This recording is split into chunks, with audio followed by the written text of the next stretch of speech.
Well, hello there, amazing business owners. Welcome back to another episode of Business Straight Up, the podcast for creatives and business owners who want to actually make a living doing what they love, because the cliche of the starving artist can suck it, right?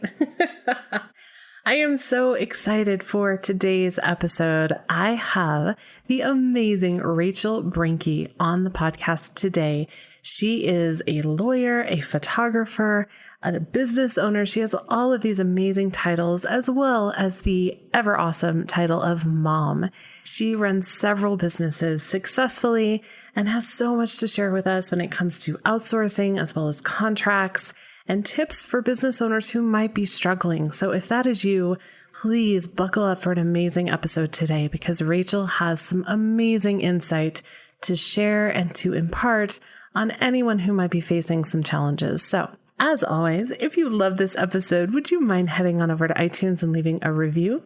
I know it takes a few minutes, but if you want, you can hit pause right now. Ready? Hit pause. And we're back. Did you leave the review? I hope so. I so appreciate these reviews. It helps me know what I can help you with, how I can better serve you, and it helps me get amazing guests too. So if you wouldn't mind, head on over to iTunes, leave a review. And I so appreciate you and thank you in advance for that. Let's chat with Rachel, shall we? Let's jump in. Hey there, awesome people. I am Brooke Summer, and you are listening to Business Straight Up, the podcast for creative entrepreneurs to learn, connect, grow, and build the business and life that they dream of. Welcome, let's get going and dive right in.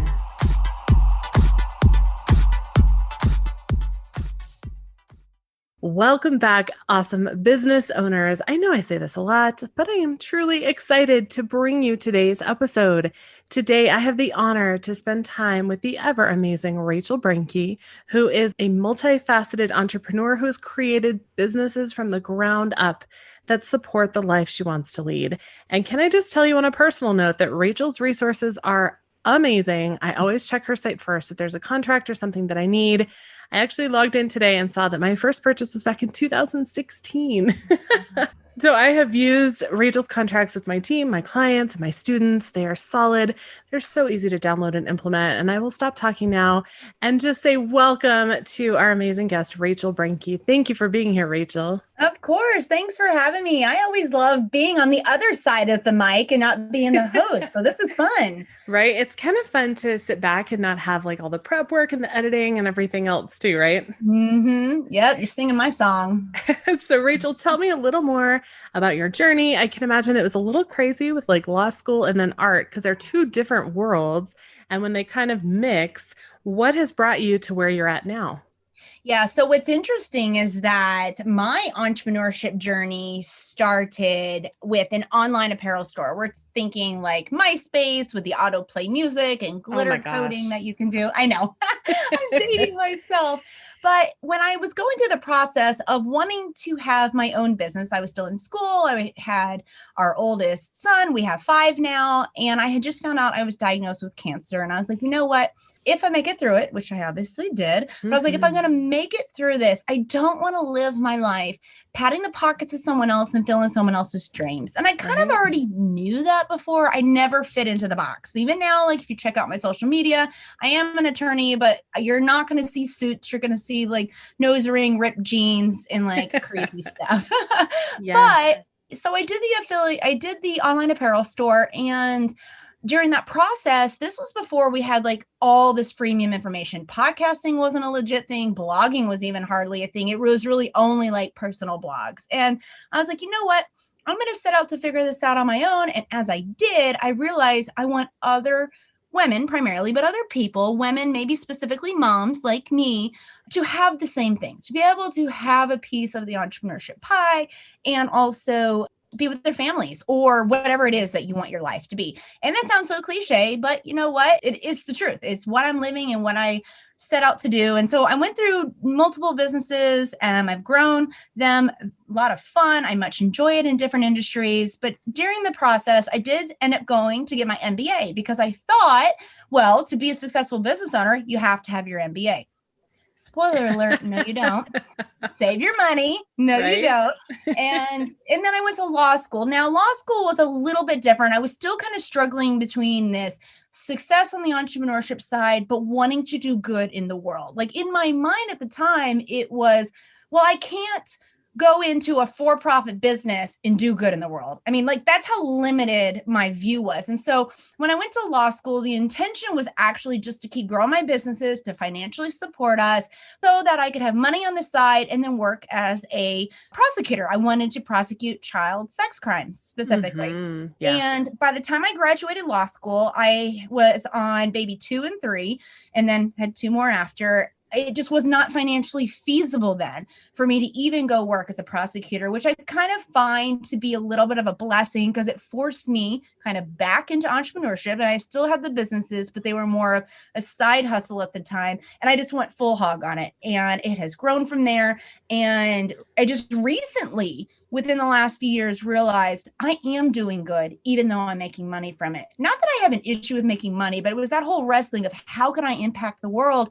And it goes back to exactly why I even started it to begin with, is that I wanted to impact other lives so they could have the lives that they want to. And that is basically the mission statement for every single one of my businesses. And here we are. I think that sometimes it's hard. I know for me to accept that even with small things, you are impacting the world because Mhm. we think that we have to sweep in and make these like huge sweeping changes to someone's life. And the reality is that these little small things can really impact someone's life, which then impacts other people. And it's kind of the ripple effect, right? Yeah. And, I see that a lot when I work with, because I also do business consulting and I work with clients or even just friends that are entrepreneurs. And they're like, I don't have a story like you. I didn't have cancer. I don't have lung disease. I don't have 5 kids. And I'm like, hold up, Sally. You just need one thing. And it doesn't have to be like this Yes. obscure story. You're going to Yes. connect with people because there's plenty of people who don't connect with me on all these levels, maybe only 1 or 2 of them, if that. Like there is someone for everyone. Put the story out there. And like you said, you can make a small impact that can be in a big way. Yes. And those little things could, I mean, what if someone just takes one of your suggestions from your consulting and that means that they get to stay home with their kids? That 100%. now means that if their kid is sick at school, mom can pick them up instead of them having to sit in the nurse's office all day. That's a Mhm. big impact from a little thing. Well, and we're seeing that right now. We're recording this during pandemic, which who Mhm. knows? We could be sitting here in another year, hopefully not Oh my dealing gosh. with it. But we're seeing the fruits of that. All those that had been putting in the elbow grease prior to pandemic, getting either their side hustle or getting ready to move into entrepreneurship. A lot of them were thrust into this, or the foundation was already there. So, like for me, I'm very grateful that this year wasn't that immense of a physical or financial change for our family as far as with the kids learning from home because I already work from home. Yes, I have told my husband several times that there are so many things that have happened to us in the last 3 or 4 years that were crazy difficult to go through, like my son's school problems. But going Mhm. through those has meant in this pandemic that we know what to do. We're Mhm. okay. And it's such a blessing.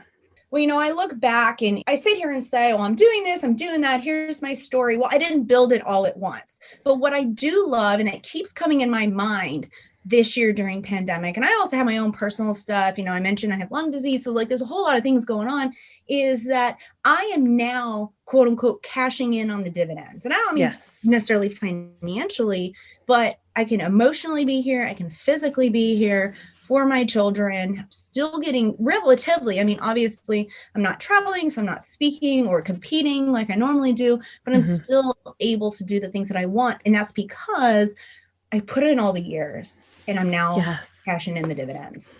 Yes, and I think it's so important to note as well. I just taught my marketing class and I told my students this is a long game. This is not an Mm-hmm. overnight thing. And so many people want to pretend that it is, and it's bullshit.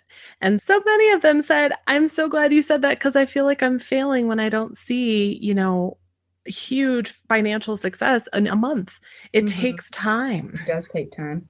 Well, and and I'm glad that you brought that up because one of the big things that we have been working on, we being my teams of all the different businesses, Hmm. this year's well, we were kind of forced into it between pandemic and just personal stuff. But our entire mission has been to simplify, like internal mission, so that it's less complex, because almost all those that work for me are primarily moms. So they're having to do virtual learning from home as well. And I knew I didn't want to add a burden. So we were like, simplify, simplify. And I think oftentimes as entrepreneurs, we have a tendency to overcomplicate things anyways. And to what you were just saying, for those that are starting out in their entrepreneurship journey, or, and I'm going to be transparent about this, if you're one, I'm one of them, I'm raising my hand, you just can't see me, I can fall victim to the fear, especially knowing that so many of my team members financially rely upon me and such. You could be like, oh, I have to offer everything to everyone. And it just overcomplicates and serves no one, especially you. Yes. And that also plays into something I know I have talked about a lot on this podcast is perfectionism, feeling like you have to know everything and offer everything, and it has to be perfect before you put it out there. I saw on the other day, I think it was on Twitter, somebody said the smartest people say, I don't know, when they don't know. Yes, absolutely.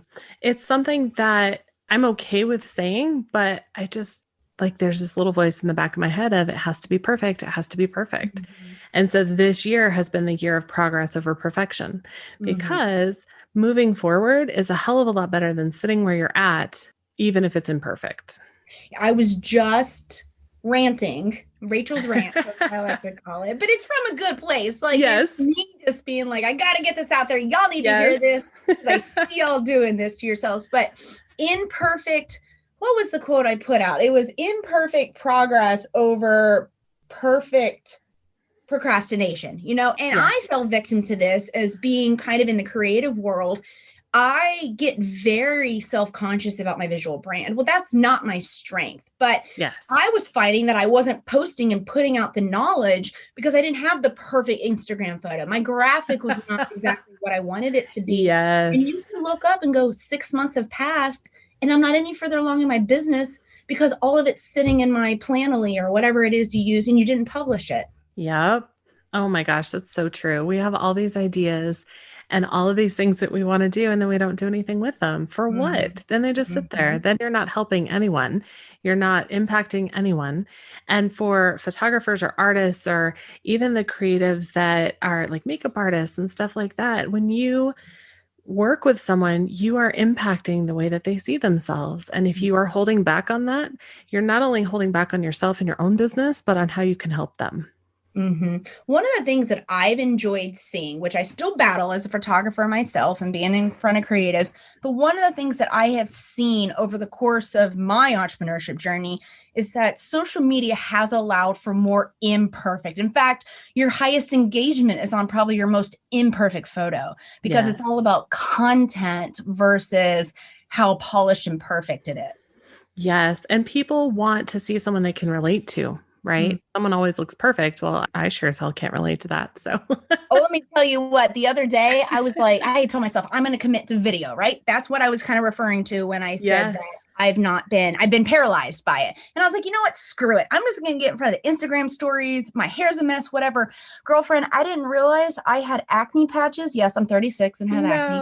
I had acne patches on my face. And then I had done like 8 videos on Instagram stories. When I got to the end, normal me, like old me, would have been like, delete it all. I was just like, fuck it, just leave it. And nobody even cared. In fact, I had people message me. They were like, I love it.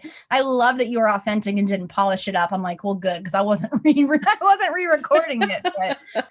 Right? It's so funny that we will stop ourselves from doing the things that we know we need to do just because they're imperfect. It's ridiculous. I work with a ton of photographers and creative entrepreneurs that are primarily service-based, like estheticians and wedding professionals. And I even have some students that are chocolatiers. And most of them are not brand new, but they have a few years under their belts and they're starting to learn that maybe they can't do it all the time. And I've heard several of my students tell me that they don't really need a full contract because they're not charging that much.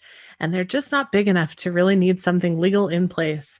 I would love to hear your thoughts on this. Is there really like a level that you need a contract at, or is a contract a must-have for anyone in business? I mean, well, first of all, we have to consider that life happens. Then we also have to consider that some clients just be crazy. So Oh my gosh, yes.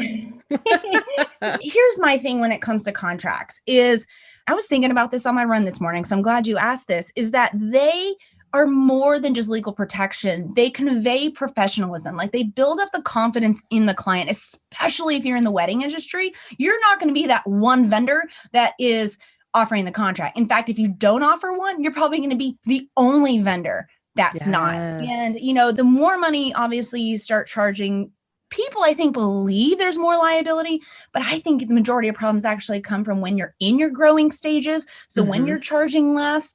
And so you should have a contract and have all the legal protection from the very beginning. And I'll tell you what, I'm saying this from the standpoint of not just because I'm an attorney, I am, but because I am a mom and a wife and a dog mom, and I want to work on my businesses and I want to go out with my friends, and I don't want to be having to deal with the legal icky, right? And Yes. so contracts can build up that confidence, they set the expectations, and they can honestly reduce problems because you're putting everything into one place. Like there's no miscommunication on who was supposed to receive what, when payments were going to be made. So to answer your question in my long-winded fashion, you should have it from the very beginning. But when I first started out, I get it. I didn't have the money to invest in this sort of stuff. So I would make it a to-do to be one of the very first things that you can get done for you. Yes. But I get it. You just might not have the money for that. I had posted a story on my Instagram, and I could copy and paste this amongst 15 different clients I see a year that this happens to, is they'll inquire and they'll say, okay, I want a contract. And we'll tell them how much it's going to be. And let's say it's like 400, $500. And they go, no, we're good. Inevitably, within a year, they're back in the inbox because they had a problem. And Yes. I've had to go to court for clients who didn't want to spend the couple $100 to get a contract up front, wrote their own, ended up not because they did anything. And I'm glad you brought this up. See, Rachel's rants. I told you. It doesn't matter relatively. No, it does matter if you're going to go out and say, I'm not going to do anything bad. I know that. You're not going to just not deliver something to the client or just not take the shot or whatever it is. But here's the thing. A lot of people don't understand is that if a client has a problem and they pull you into court, you still have to spend the time, money, and energy to go into court to prove that you didn't do X, Y, and Z. Yes. And contracts can help support you financially, so that's not a burden. And, this one client that I was giving the example of, couple $100, didn't want to pay for it, wrote his own, ended up spending $15,000 Oh my gosh. to defend it and everything. And then in the end, still spent the couple $100 to get me to fix the contract. And the reason it costs so much, I don't really want to go necessarily into specific contracts unless you want to. But one of the key things is, like, in the United States, there's this idea from TV that if you go to court and you win, the losing party pays your attorney's fees. No. It doesn't happen that way. So to answer your question on contracts, this is one of the key things of why I say get it as soon as possible, not just the professionalism, not just the setting expectations and all that, but getting attorney's fees in writing. Because there's only two major ways, and contracts is one of them, that if you have to go into court, even if you've done everything right, you win, you don't get attorney's fees unless it was contracted to. Yes. And so much of my contract now, because I've specialized in boudoir for 11 years now, and so much of my contract now has come from past issues as well. No, and honestly, I'm so glad you said that, because I think that's one of the big things here too, is contracts are living, breathing documents. Like, it's not a one-time check the box and never come back to it.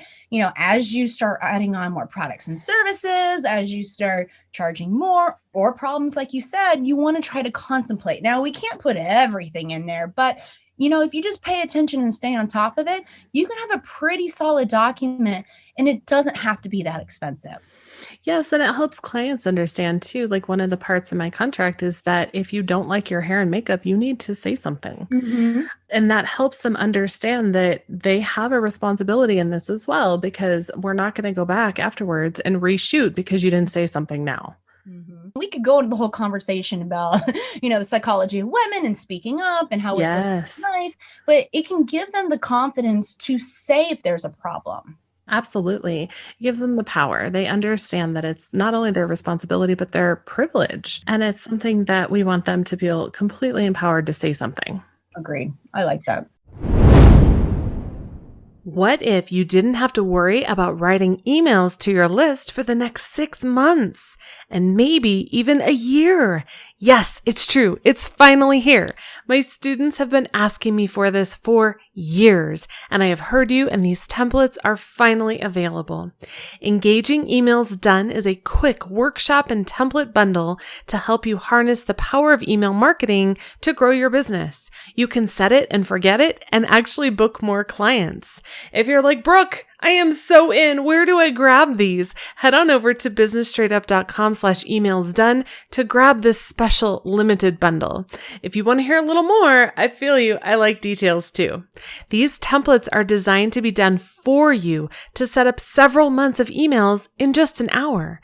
Plus, I've recorded several how-to videos to walk you through the technical steps for several different email service providers if you're not sure how to customize and schedule them. Engaging Emails Done has not only a quickie email marketing 101 how-to if you're starting from scratch, but it includes a minimum of 12 email templates that you can schedule ahead of time to take something off of that never-ending to-do list so you can focus on what you love most. Side note, I did say a minimum of 12 because I keep thinking of things to add, so you might even get more than 12.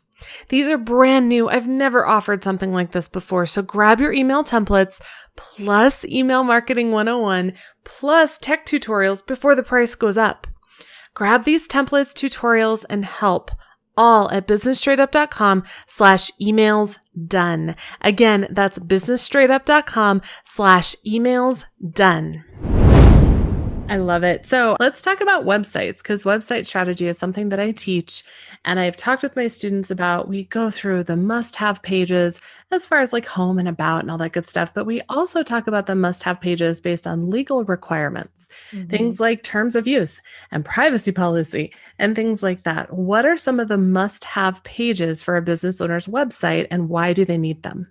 Yeah, so you just hit really on the head is website terms and your privacy policy. And they often are intertwined, but they do have two distinct purposes. So website terms are going to outline the relationship between you and visitors of your site. And I say visitors because it doesn't necessarily have to be someone that submits to the contact form. They're just merely entering into your space on the web.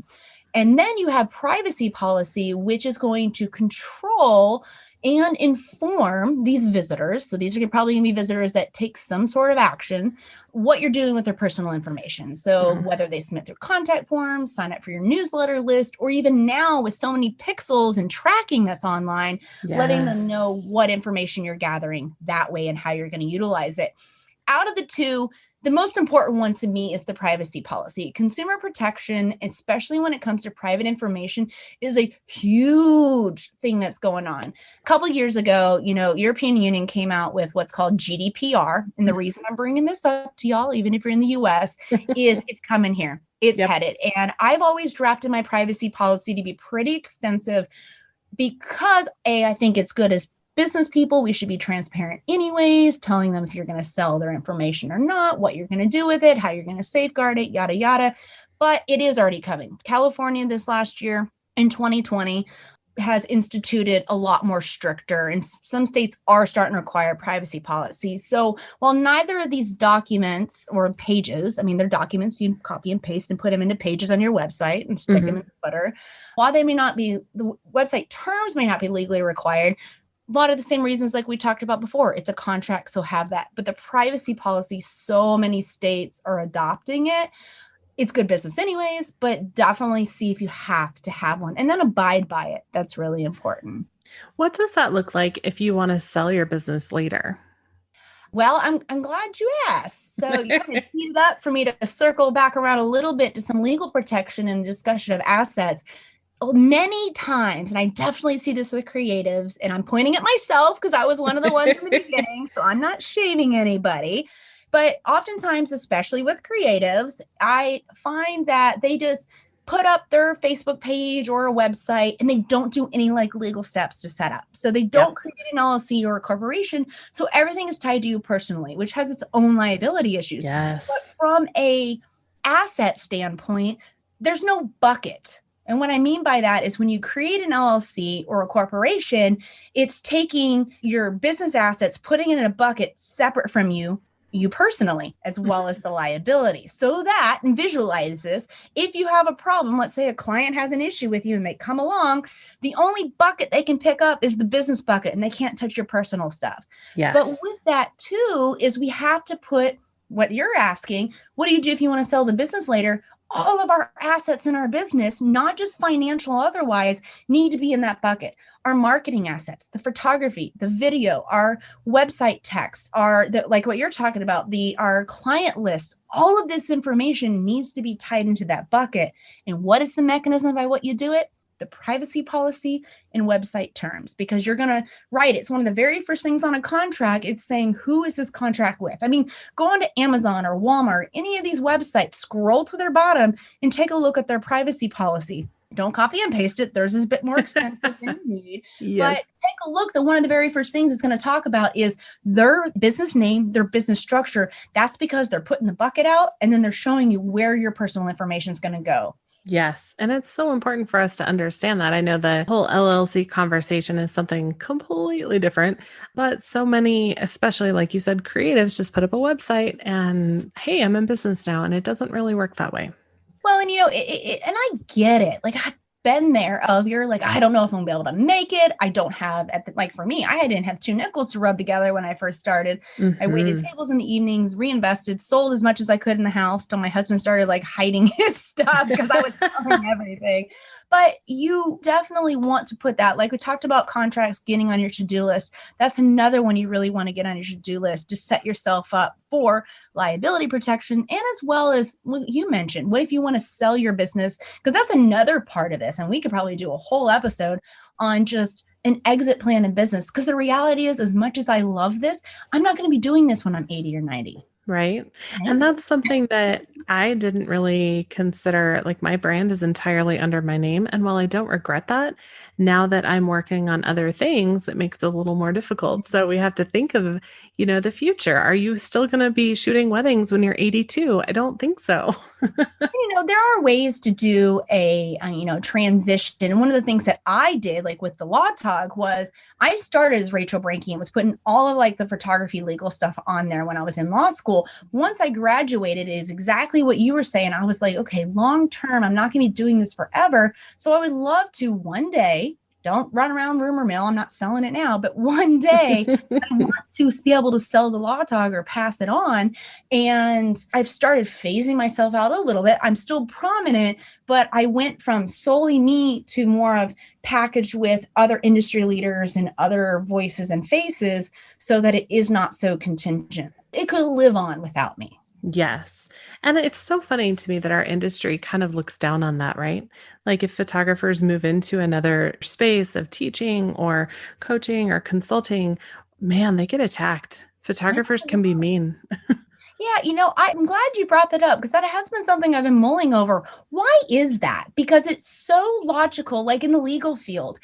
I'm in all these lawyers groups, and when they decide to move into like coaching or teaching, they cheer for one another. And I'm like, in photographers groups, you'd be skewered.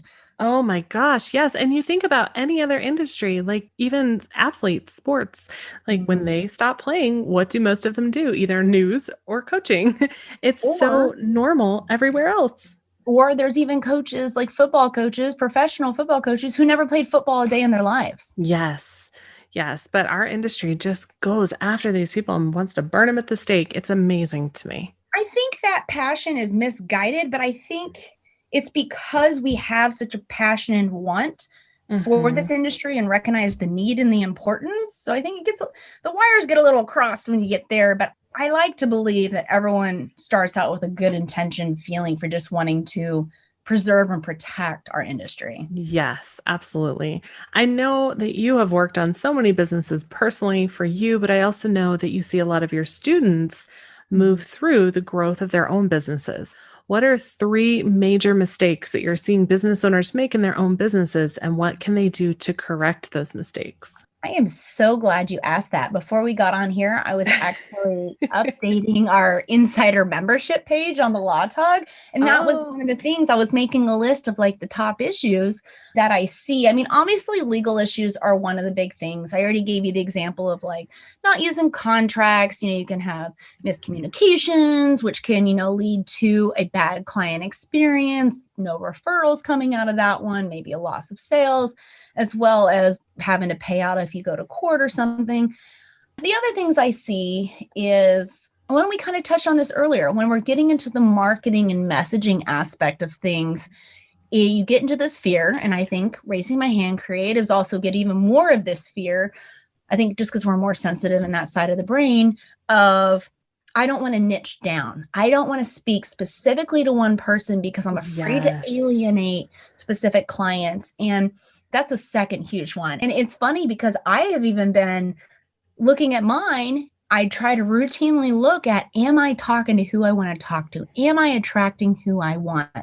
And because I always want to make sure that my messaging's on point so I can serve those who my products and services are actually for, which I think is a really good point. And I really didn't intend that when you first asked me this question, but if not only do you want to clean up your marketing messaging to attract the right people, because that'll make you happier, but you can also serve them better. You're going to have less problems. You're going to have people that are more appreciative. You're going to have more referrals, return type clients. So marketing messaging is the second one.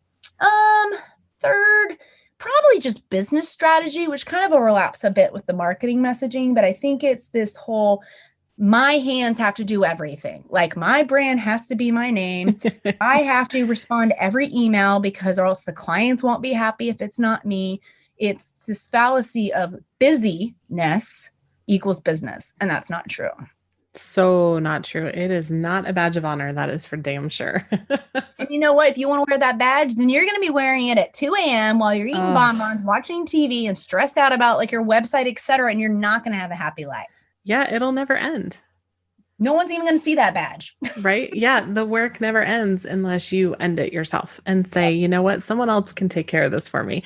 It's so funny. Actually, my next question that I had written down, is I see so many business owners afraid to niche down because they think that they're narrowing their field of available clients. So what advice would you have for someone that's like, no, I'm going to talk to everyone, or maybe I want to shoot 4 different types of photography or work with 4 different types of brides? I don't think there is a negative of doing that so long as, and I've kind of done this. If you look at my different legal niche sites that I have one for photographers, I have one for fitness professionals, bloggers, and podcasters. You can't tackle it all at one time. So you have to get very clear on your messaging and identify what we said earlier, simplify the message and simplify the products and services that you're going to put out there to attract these people. I think once you do it really well with one type, then you can work on the others. But I think if you're trying to talk to so many because you're afraid of alienating, guess what? You're going to alienate everyone. You're not going to be able to speak to anyone specifically. Let me give an example. Of myself. I mentioned in my story, I was just Rachel Brenke. And then when I graduated, I changed it to the Law Talk. Well, one of the things, like we mentioned, was because one day I want to sell it. But I also knew, because a lot of lawyers about my age were like us young whippersnappers are coming out of law school and they're building these online businesses. And I was like, I have to be different from them. So I looked to see where in my past, because I was still working as a photographer and had done it all through law school, I was like, you know what? I already know the things in this industry. I already know here's who I can serve. And so now, whether it's a photographer who needs me specifically, or just I always get tagged for interviews on how to use top narrowly, to a specific type niche. Mm-hmm. And it's because I sat down and I went, okay, who is the person I want to help? And we kind of mentioned this earlier in the episode. Someone very like me. More often than not, it's going to be someone that is either working a full-time corporate job and either wants a side hustle or wants to go full into entrepreneurship. She likes to drink Starbucks. She likes to have a couple of cups of coffee in the morning. She's this and that. And I get so specific. So now when I sit and write my website copy or my social media post, it's not a question of what I'm going to write. Really, yes. The content and knowledge is up here. I just have to put it through the filter of who I'm talking to. And I just visualize that person. Yes, and that's so important. So many of my students ask me about multiple websites, primarily for boudoir versus wedding versus seniors or whatever. And I always tell them you can, but you're going to be diluting a lot of your messaging when you're trying to speak to everyone. And it's a lot of work. Yeah, I sat back the last few weeks because I was being pinged for an interview on niching down and simplifying and all this kind of stuff. And I realized you could do it all on one website. Mhm. I specifically broke mine out because I have an end goal of selling them off eventually, not now, maybe 20, 30 years. But I think the key to it is about simplify and know who you're talking to. Like if you want to offer different types, you can. But think of it this way. If we do like one website, we don't want to have a drop down of 15 different things that you quote unquote specialize in. Like pick one or two and then use very specific landing pages, right? If you're absolutely hell bent Yes. on having multiple niches. But seriously though, I would just get very specific on one and get very successful with one before, because then guess what? You already have the processes and everything hammered out, copy and paste it over, change the messaging, done. Absolutely. And if it's a different genre entirely, chances are you can reach out to your existing clients too.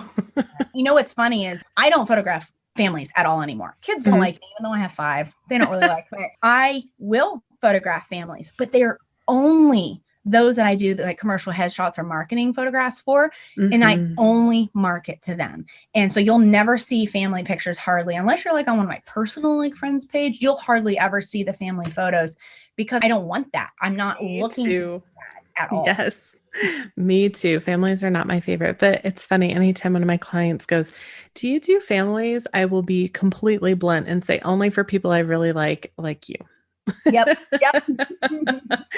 And then they feel all special and all warm inside. And then we figure it out. But I'm all about making my life easier, and things that don't make my life easier have to go. Yep. 100%. Which, honestly sounds like such a easy thing, but like the theme we've kind of talked about is you're fighting against this fear, the know-how or what you don't know how.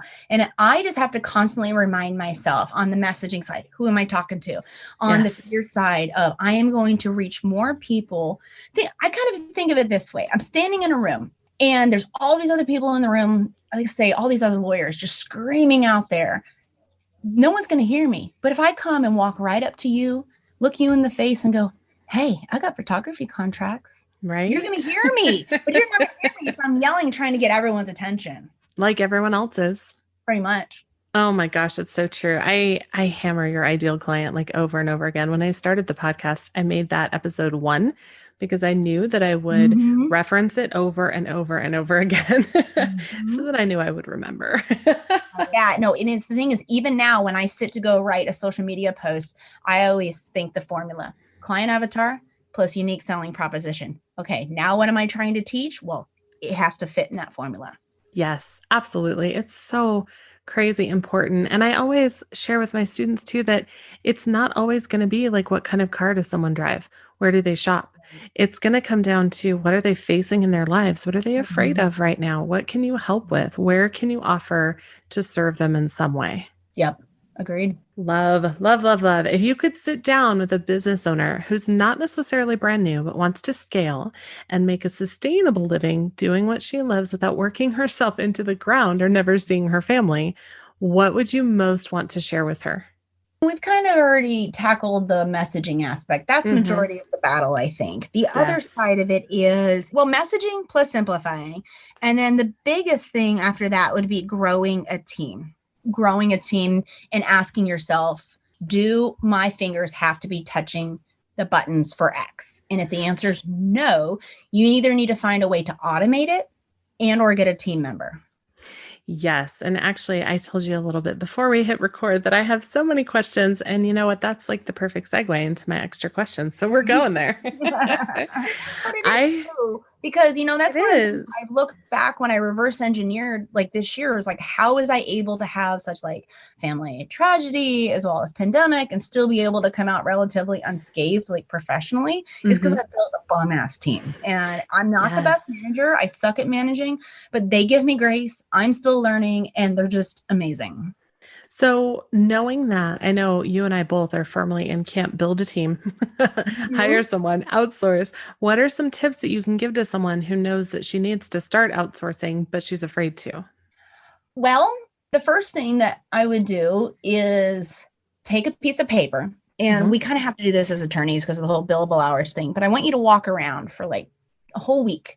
Have that piece of paper and pen. I guess you could put it on your notepad on your phone and write down what you do during the entire day.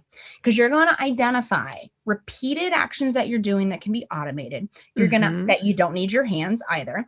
You're going to identify where you're sucking your life away on like social media. That's not actually an income producing activity.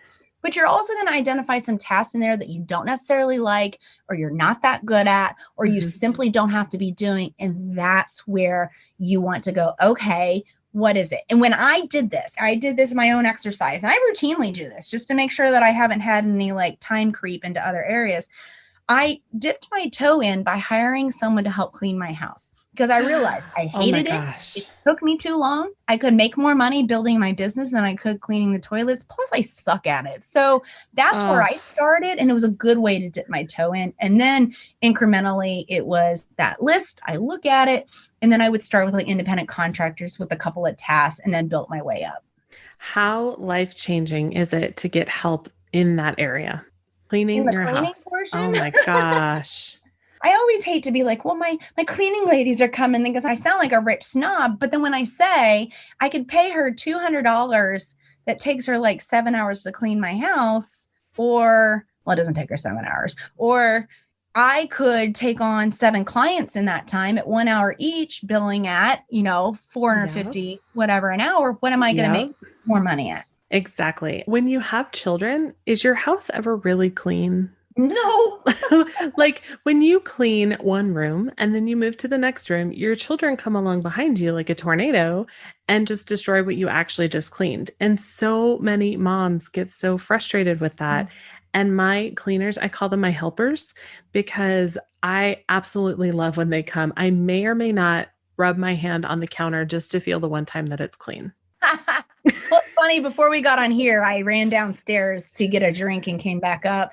And I just stopped and I was like, what the fuck happened in here today? Like before I went to my office, it's just a hot mess. My kids are old enough now, though, that they know they need to be cleaning up before I get out of my office for the day. But I just was like, what are you people doing? You're throwing SpaghettiOs against the ceiling? Not Oh really. But my that's gosh. what it felt like. But I'm sure they would if they thought that it would be okay. And so they wouldn't get busted. Yeah, they probably would. So, kind of going back to kind of the reflection and looking at the things that you do, you say you do this often. How often do you do that? On the like analytics side of things and checking up like my marketing plan and all that, I typically do a good read of that at the beginning of every month to see if I have to adjust messaging or fine tuning of ads and that sort of thing. As far as bigger picture, I do more in depth every quarterly. And it also is going to depend. I try to stay in tune with if I'm just feeling frustrated about something. Like Mhm. this one page of my website was driving me crazy. And I normally would have waited, given it 30 days or whatever so I could have enough analytics before I changed it. It was Mhm. just gnawing the heck out of me today. So I was like, I have to work on it. I try to be pretty rigid with my schedule in that, trying to protect my time so I can do things like this. And I think that's one of the things that entrepreneurs by default already have, like this passion, excitement. Creatives, we're even Mhm. worse. Like we're one track mind. We got to fix that Yes. web page. We got to fix that marketing brochure. So as long as you don't let it suck it yourself into you, I don't think you have to be so rigid with when you reevaluate stuff. Definitely. I need to, it's funny, I evaluate marketing efforts weekly, but when Mhm. it comes to like outsourcing and looking at things, I probably do it once a year. I need to do it more often, I think. Oh yeah. Well, I kind of do it also of a pain point. If I'm starting to hate a task, there's a Mhm. reason. I'm either not good at it or I just don't like it and need somebody to do it. Are there any things that you don't like, but you feel like you can't outsource? Like for me, it's Instagram. I don't love Instagram, but I feel like when I am the one behind it, it does so much better than when someone else does it. That was the song of my people this morning. I took it back over, and not that my team wasn't doing a good job. And Yes. I have to sit tonight and evaluate, am I just being a control freak or is it really better? But one of the core tenets that I try to go by with that question of, do my fingers have to touch this? I'm the content creator. I'm Yes. the one that people are buying. I'm the one that people are engaging with. So in that situation, I don't dislike social. It's just sometimes can be a lot. It's definitely not one that I feel like, I mean, you can batch process, you can auto post, but you Mhm. still really have to stay on top of it. So mine in that vein is more of a mindset shift of, you are the strategist in the mind and the talent here. So you're going to have to offload other things to have time for this. And social Yes. media is that. Yes, definitely.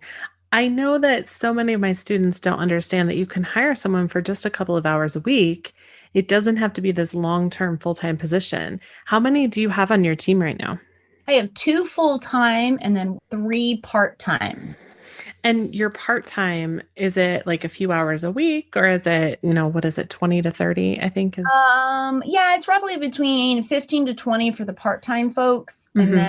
And that's just for one of the businesses. For the law firm, we're all full-time, but yeah, it's pretty much 15 to 20 for part-time. And then over that is upwards of 40. I do have an integrator who works more than 40, but that's her choice. Oh, I don't make her. man.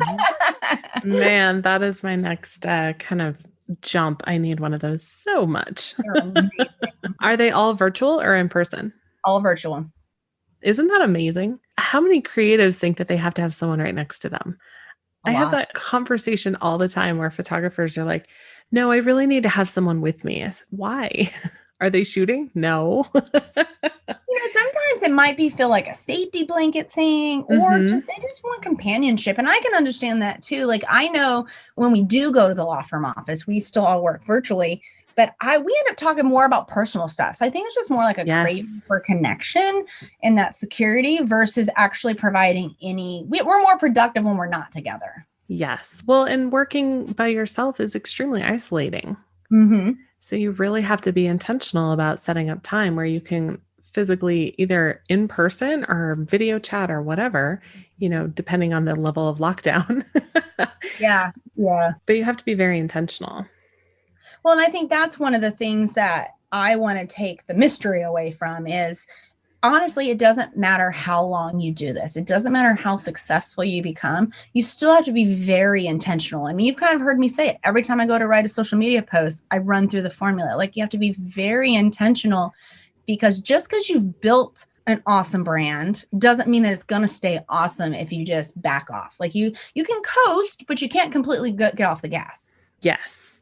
And it's important for us to remember that, especially right now in the pandemic, too. So many people just backed off completely. I know Mm-hmm. I kind of did because I was just in shock. I was like, what the heck is going on?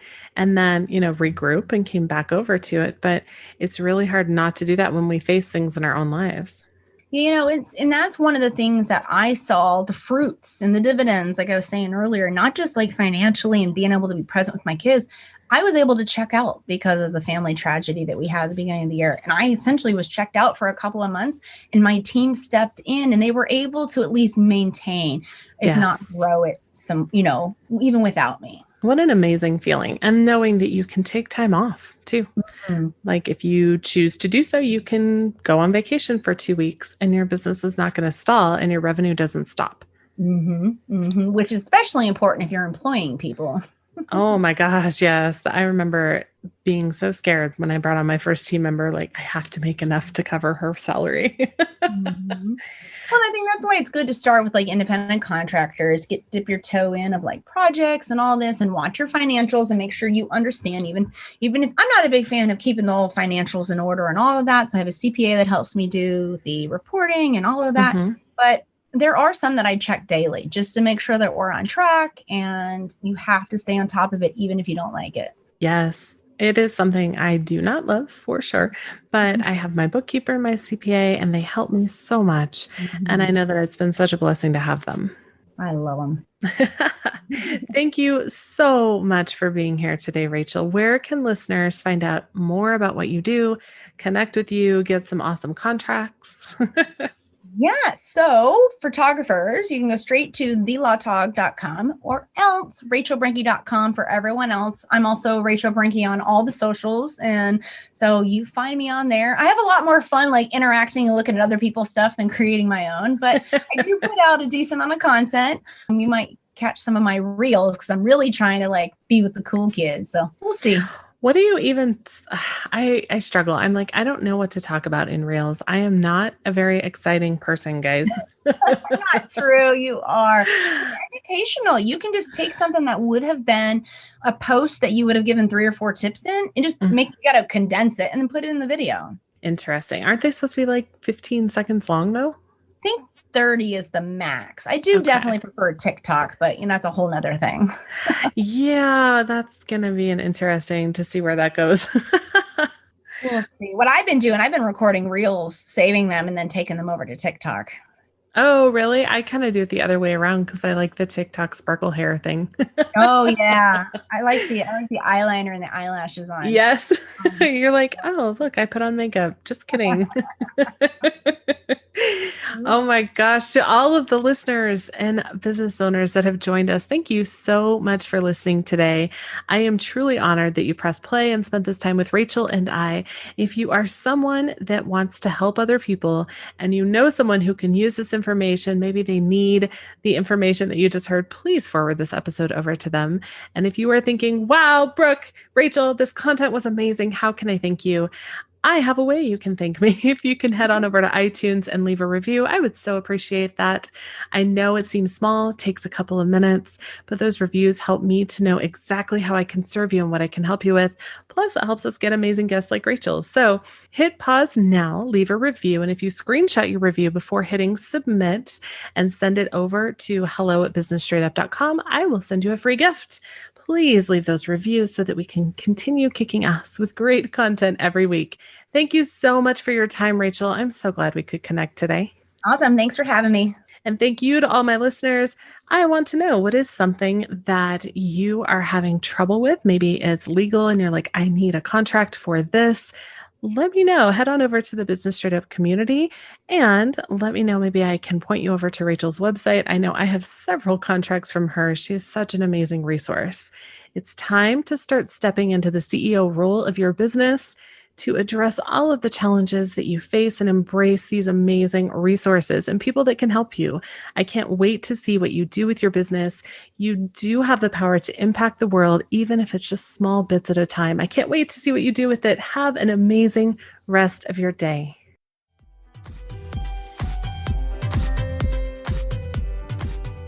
Thank you so much for listening to Business Straight Up. I'm so glad that you could join us today. Check out the show notes for this and all of the episodes at businessstraightuppodcast.com. And I can't wait to talk with you again. Have a great day.